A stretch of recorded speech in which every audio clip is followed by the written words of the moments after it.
Pasok sa ER, hingalay kapos, dala ang pasyente, ang lakas ay ubos. Dugo sa tela, bakas ng trahedya. Akala ko ay tulong, akala ko'y sandigan na. Ngunit paglapit sa counter, mukhang nakakunot. Anong sakit?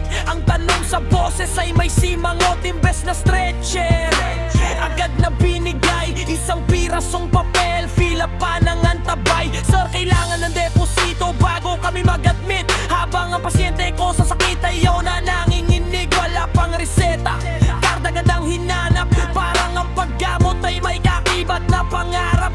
Sabi nila health is wealth, pero ba't parang wealth is health? Pagkapos sa bulsa parang kang sinusumpa ng elf.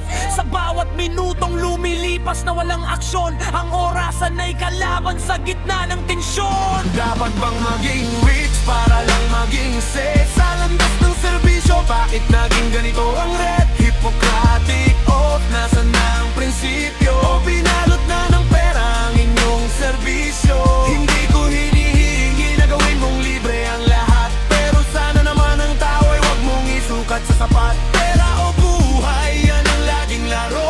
Sana sa susunod ang malasakit ay hindi na maging pero. J. Rhyme Record. Yun na mga ambulansya, akala mo ay sagot sa oras ng sakuna. Sa traffic ay sasalot pagtawag mo sa kanila. Akala mo ay libre, pero pagdating ng kwenta ikaw pa ang magagaspare. Anong klaseng sistema? Serbisyo ba o singilan? Yung dapat sanay tulong naging dagdag na pasanin sa katawan. Sa emergency room oras ay ginto, bawat segundo'y bilang. Pero kung wala kang pera, sa pintuan ka lang walang kulang. Dahil pagdating sa ambulansya, akala mo ay libre na, pero bago umandar ang makina kailangan mong maggasolina. Sir, wala kaming budget, ang linyang nakasanayan. Tax namin kinakaltas, saan ba napupunta? Sa karagatan. Dapat ay sakit buhay, pero parang taxi na may metro. Habang ang oras ay tumatakbo, buhay ay naglalaho. Ang pasyente ay parang kalakal, tinitignan ng halaga. Kung hindi ka qualified, sa labas ka na lang mag-abala.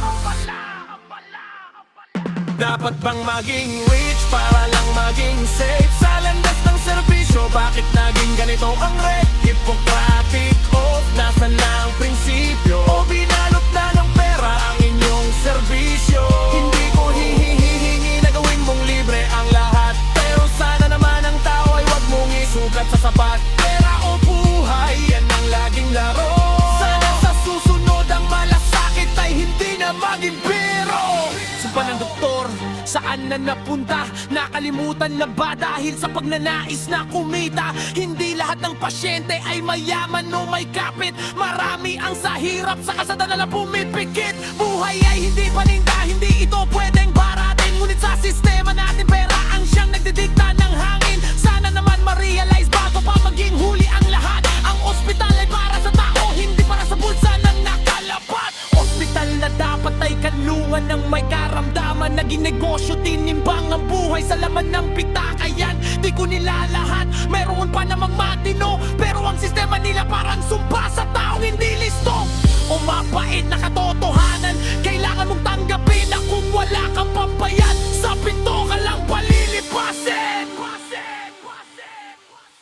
Dapat bang maging rich para lang maging safe? Sa landas ng serbisyo, bakit naging ganito ang red? Hippocratic oath, nasan na ang prinsipyo? Binalot na ng pera ang inyong serbisyo. Hindi ko hinihingi na gawin mong libre ang lahat, pero sana naman ang tao ay wag mong isukat sa sapat. Pera o buhay, yan ang laging laro. Sana sa susunod ang malasakit ay hindi na maging pero. Hindi lahat ng ospital para pareho ang ugali, pero ang bulok na sistema kailangang itama, wag ipagkamali. Ang buhay ay sagrado, hindi ito paninda. Sana naman sa susunod tao ang bida, hindi ang pera. Seryosong usapan, lunas para sa bayan. Dapat bang maging rich para lang